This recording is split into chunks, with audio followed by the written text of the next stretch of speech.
بسم اللہ الرحمن الرحیم۔ شروع اللہ کا نام لے کر جو بڑا مہربان نہایت رحم والا ہے۔ جو چیزیں آسمانوں میں ہیں اور جو چیزیں زمین میں ہیں سب اللہ کی تسبیح کرتی ہیں، اور وہ غالب ہے، حکمت والا ہے۔ وہی تو ہے جس نے کفار اہل کتاب کو پہلی لشکر کشی پر ہی ان کے گھروں سے نکال دیا۔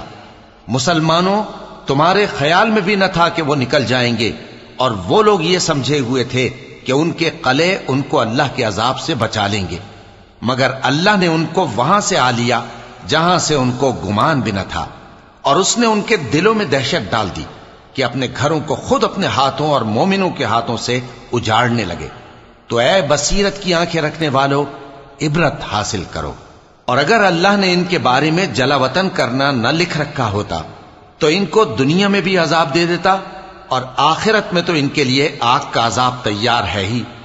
یہ اس لیے کہ انہوں نے اللہ اور اس کے رسول صلی اللہ علیہ وآلہ وسلم کی مخالفت کی، اور جو شخص اللہ کی مخالفت کرے تو اللہ اسے سخت عذاب دینے والا ہے۔ مومنوں، کھجور کے جو درخت تم نے کاٹ ڈالے یا ان کو ان کی جڑوں پر کھڑا رہنے دیا، سو یہ اللہ کے حکم سے تھا، اور اس سے مقصود یہ تھا کہ وہ نافرمانوں کو رسوا کرے۔ اور اے مسلمانوں، جو مال اللہ نے اپنے پیغمبر کو ان لوگوں سے جنگ کے بغیر دلوایا ہے اس میں تمہارا کچھ حق نہیں، کیونکہ اس کے لیے نہ تم نے گھوڑے دوڑائے نہ اونٹ، لیکن اللہ اپنے پیغمبروں کو جن پر چاہتا ہے غالب کر دیتا ہے، اور اللہ ہر چیز پر قادر ہے۔ جو مال اللہ نے اپنے پیغمبر صلی اللہ علیہ وآلہ وسلم کو بستیوں والوں سے دلوایا ہے وہ اللہ کے اور پیغمبر کے قرابت والوں کے اور یتیموں کے اور حاجت مندوں کے اور مسافروں کے لیے ہے، تاکہ جو لوگ تم میں دولت مند ہیں انہی کے ہاتھوں میں نہ گردش کرتا رہے، اور جو چیز تم کو پیغمبر صلی اللہ علیہ وآلہ وسلم دیں وہ لے لو، اور جس سے منع کریں اس سے باز رہو، اور اللہ سے ڈرتے رہو، بے شک اللہ سخت عذاب دینے والا ہے۔ اور ان ضرورت مند مہاجروں کے لیے بھی جو اپنے گھروں اور مالوں سے خارج اور جدا کر دیے گئے ہیں، جو اللہ کے فضل اور اس کی خوشنودی کے طلبگار اور اللہ اور اس کے پیغمبر کے مددگار ہیں، یہی لوگ سچے ہیں۔ اور ان لوگوں کے لیے بھی جو مہاجرین سے پہلے اس گھر یعنی مدینے میں مقیم ہیں اور ایمان میں مضبوط ہیں، اور جو لوگ ہجرت کر کے ان کے پاس آتے ہیں وہ ان سے محبت کرتے ہیں، اور جو کچھ ان کو ملا اس سے اپنے دل میں کچھ خواہش اور خلش نہیں پاتے، اور ان کو اپنی جانوں پر مقدم رکھتے ہیں خواہ وہ خود بھی فاقے سے ہوں۔ اور جو شخص خود غرضی سے بچا لیا گیا تو ایسے ہی لوگ بامراد ہیں۔ اور ان کے لیے بھی جو ان مہاجرین کے بعد آئے اور دعا کرتے ہیں کہ اے پروردگار ہمارے اور ہمارے بھائیوں کے جو ہم سے پہلے ایمان لائے ہیں گناہ معاف فرما، اور مومنوں کی طرف سے ہمارے دل میں کینہ و حسد نہ پیدا ہونے دے، اے ہمارے پروردگار تو بڑا شفقت کرنے والا ہے، مہربان ہے۔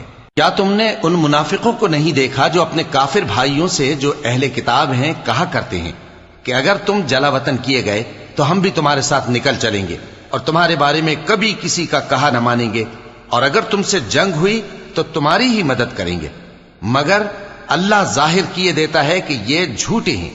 اگر وہ نکالے گئے تو یہ ان کے ساتھ نہیں نکلیں گے، اور اگر ان سے جنگ ہوئی تو یہ ان کی مدد نہیں کریں گے، اور اگر مدد کریں گے بھی تو پیٹ پھیر کر بھاگ جائیں گے، پھر ان کو کہیں سے بھی مدد نہ ملے گی۔ مسلمانوں، تمہاری ہیبت ان لوگوں کے دلوں میں اللہ سے بھی بڑھ کر ہے، یہ اس لیے کہ یہ سمجھ نہیں رکھتے۔ یہ سب جمع ہو کر بھی تم سے نہیں لڑ سکیں گے مگر بستیوں کے قلعوں میں پناہ لے کر یا دیواروں کی اوٹ سے۔ ان کے آپس میں بھی بڑی لڑائی رہتی ہے، تم خیال کرتے ہو کہ یہ اکٹھے ہیں، حالانکہ ان کے دل پھٹے ہوئے ہیں۔ یہ اس لیے کہ یہ بے عقل لوگ ہیں۔ ان کا حال ان لوگوں کا سا ہے جو ان سے کچھ ہی پیشتر اپنے کرتوت کی سزا کا مزہ چکھ چکے ہیں، اور ان کے لیے دکھ دینے والا عذاب تیار ہے۔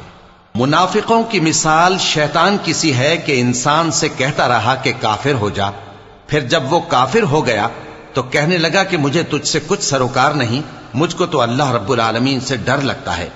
تو دونوں کا انجام یہ ہوا کہ دونوں دوزخ میں جائیں گے، ہمیشہ اس میں رہیں گے، اور بے انصافوں کی یہی سزا ہے۔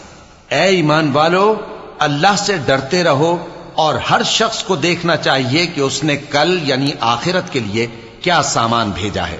اور ہم پھر کہتے ہیں کہ اللہ سے ڈرتے رہو، بے شک اللہ تمہارے سب اعمال سے خبردار ہے. اور ان لوگوں جیسے نہ ہو جانا جنہوں نے اللہ کو بھلا دیا تو اللہ نے انہیں ایسا کر دیا کہ وہ خود اپنے آپ کو بھول گئے. یہی لوگ ہیں نافرمان. اہل دوزخ اور اہل بہشت برابر نہیں، اہل بہشت ہی کامیابی حاصل کرنے والے ہیں. اگر ہم یہ قرآن کسی پہاڑ پر نازل کرتے تو تم اس کو دیکھتے کہ اللہ کے خوف سے دبا اور پھٹا جاتا ہے.